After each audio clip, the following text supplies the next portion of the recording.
Hello, मेरा नाम सीमा है। मैं अभी 28 साल की हूँ और लोग कहते हैं कि मैं काफी आकर्षक लगती हूँ। मेरी आंखें बड़ी बड़ी हैं जो बात करते समय ऐसे चमकती हैं जैसे कोई राज छुपा हो। मेरी कमर पतली है और जब मैं चलती हूँ तो मेरी साड़ी का पल्लू हल्का हल्का सरकता है जो थोड़ा सा रहस्यमय लगता है। मैं एक छोटे से गांव से हूँ लेकिन अब शहर में नौकरी करती हूँ। मेरी जिंदगी में हमेशा कुछ न कुछ रोमांच रहता है, जैसे ट्रेन में सफर करना जहां अजनबी लोग मिलते हैं और बातें ऐसी होती हैं जो दिल को छू जाती हैं। आज मैं तुम्हें अपनी एक ऐसी कहानी सुनाती हूँ जो ट्रेन में शुरू हुई थी। ये कहानी थोड़ी अलग है, थोड़ी मसालेदार भी, लेकिन अंत में सब कुछ बदल जाता है। चलो शुरू करते हैं। ये बात पिछले साल की है जब मैं दिल्ली से अपने गांव जा रही थी। ट्रेन में मेरी सीट स्लीपर कोच में थी, ऊपर वाली बर्थ। मैंने एक सिंपल सी साड़ी पहनी थी, लाल रंग की, जो मेरे गोरे रंग पर काफी जच रही थी। ट्रेन स्टेशन से चली तो शाम हो चुकी थी और मैं अपनी सीट पर बैठी किताब पढ़ रही थी। तभी एक लड़का आया। नाम था दीपक।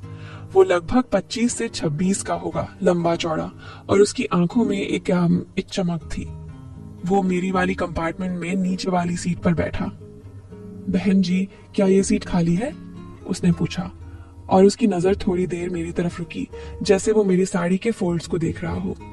मैंने मुस्कुराकर कहा, हाँ बैठ जाओ। वो बैठ गया और हमारी बातें शुरू हो गईं। पहले तो सामान्य बातें, जैसे कहाँ जा रहे हो, क्या करते हो। दीपक ने बताया कि वो इंजीनियर है और गांव जा रहा है अपनी बहन की शादी में। मैंने कहा कि मैं टीचर हूँ, बच्चों को पढ़ाती हूँ। लेकिन धीरे धीरे बातें गहरी होने लगी। ट्रेन की हल्की हल्की झटकों से मेरी साड़ी का पल्लू कभी कभी सरक जाता और मैं उसे ठीक करती। दीपक की नजरें वहां टिक जाती और वो कहता, बहन जी आपकी साड़ी बहुत अच्छी लग रही है, जैसे कोई फूल हो। मैं हंसती और सोचती, ये लड़का थोड़ा फ्लर्टी है क्या? लेकिन मैं भी जवाब देती, धन्यवाद, लेकिन फूल तो कांटों के साथ आते हैं ना। वो हंसता और कहता, कांटे तो छूने से पता चलते हैं, लेकिन कभी कभी छूने का मन करता है, जो सुनने में मासूम लगती लेकिन अंदर से कुछ और ही इशारा करती। मैं सोचती, ये क्या कह रहा है, लेकिन मैं भी खेलती रहती क्योंकि सफर लंबा था और बातें करने से समय कट जाता। ट्रेन रात हो गई थी और लाइट्स डिम हो गई। सब सोने की तैयारी कर रहे थे।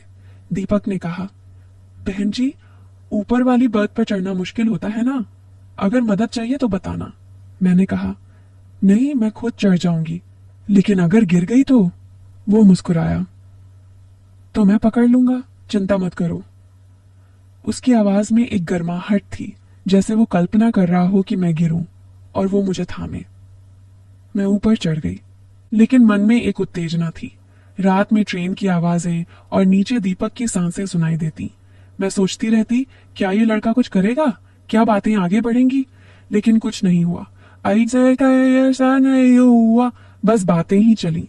सुबह हुई तो हम फिर बात करने लगे। दीपक ने चाय मंगवाई और मुझे दी। ये चाय गर्म है, सिप करके पीना, जलन न हो जाए। मैंने कहा, जलन तो कभी कभी अच्छी लगती है, लेकिन ज्यादा ना हो। वो हंसा और हमारी नजरें मिली, लेकिन कुछ फिजिकल नहीं। ट्रेन अब धीरे धीरे चल रही थी क्योंकि कोई सिग्नल था। हम खिड़की से बाहर देख रहे थे। दीपक ने कहा, देखो बाहर कितने खेत हैं, हरे भरे, जैसे कोई कैनवास हो। मैंने कहा, हाँ, और उनमें फसलें लहराती हैं जैसे कोई डांस कर रही हो। वो करीब आया और बोला, डांस तो मैं भी देखना चाहता हूँ, लेकिन क्लोज से। मैंने हल्का सा धक्का दिया, दूर से ही देखो, क्लोज से जल सकते हो। वो हंस पड़ा, लेकिन उसकी आंखों में एक चालाकी थी। मैं सोचती, ये कहाँ तक जाएगा, क्या ट्रेन में ही कुछ? लेकिन ट्रेन चली और हम फिर बातों में लग गए। दीपक ने अपनी जिंदगी की कहानियां सुनाई, कैसे वो कॉलेज में था और लड़कियां उस पर मरती थीं। मैंने भी अपनी कुछ बातें शेयर की, जैसे कैसे गांव में लड़के मुझे घूरते थे। बातें ऐसी कि सुनने वाले को लगे कि कुछ स्पाइसी होने वाला है, लेकिन बस बातें ही। दोपहर हुई तो हमने साथ खाना खाया। दीपक ने अपना टिफिन खोला और मुझे ऑफर किया, ये पराठे हैं मक्खन लगे हुए, चक्खू मुलायम है। मैंने खाया और कहा, वाह कितने सॉफ्ट, जैसे कोई टच हो। वो मुस्कुराया, टच करके देखो ना। मैंने हंस कर मना कर दिया, लेकिन मन में एक सस्पेंस था। क्या शाम को कुछ? ट्रेन अब स्टेशन पर रुकने वाली थी, लेकिन हमारी बातें नहीं रुक रहीं। दीपक ने कहा, बहन जी, आपकी आवाज कितनी मीठी है, जैसे कोई म्यूजिक। मैंने कहा, म्यूजिक तो बजाना पड़ता है, लेकिन सही तरीके से, और सुनने वाले को लगे कि स्टोरी में कुछ फिजिकल ट्विस्ट आएगा। लेकिन मैं बस खेल रही थी, क्योंकि सफर अकेले बोरिंग था। शाम ढल रही थी और ट्रेन अब मेरे गांव के पास पहुंच रही थी। दीपक ने कहा, अरे, आपका स्टेशन आ रहा है, लेकिन मन नहीं कर रहा उतरने का। मैंने कहा, क्यों, क्या बाकी है? वो करीब आया और बोला, बहुत कुछ, लेकिन शायद अगली बार। उसकी सांसें मेरे करीब थीं और मैं सोचती, अब क्या? लेकिन तभी ट्रेन रुकी और मैं उतरने लगी। दीपक ने मेरा बैग पकड़ा, सावधानी से उतरो, गिर न जाना। मैं उतर गई, लेकिन मन में एक खालीपन था। हमने नंबर एक्सचेंज किए और मैं घर आ गई। घर पर माँ से बात की, लेकिन मन दीपक के पास था। अगले दिन उसका मैसेज आया, बहन जी, सफर याद आ रहा है। मैंने रिप्लाई किया, मुझे भी। और बातें फिर शुरू। फोन पर घंटों बातें, ऐसी ही डबल मीनिंग वाली। वो कहता, तुम्हारी साड़ी याद आ रही है, कैसे लहराती थी? मैं कहती, लहराना तो हवा से होता है, लेकिन हवा तेज ना हो। ऐसी चैट्स जो थोड़ी हॉट लगती और लगता कि मीटिंग होगी तो कुछ होगा। कुछ दिन बाद दीपक ने कहा, मैं तुम्हारे गांव आ रहा हूं, मिले? मैं घबराई, लेकिन हाँ कह दिया। वो आया और हम गांव के बाहर एक पार्क में मिले। वो मुझे देखकर मुस्कुराया, वाह, आज सलवार सूट में और भी अच्छी लग रही हो। मैंने कहा, धन्यवाद, लेकिन देखना दूर से। हम बैठे और बातें की। दीपक ने हाथ पकड़ने की कोशिश की, लेकिन मैंने हटा दिया। क्यों? उसने पूछा। मैंने कहा, क्योंकि मैं तुम्हें पसंद करती हूं, लेकिन ऐसे नहीं। वो चौंका। फिर मैंने अपनी कहानी सुनाई। असल में मैं ट्रेन में उसे टेस्ट कर रही थी।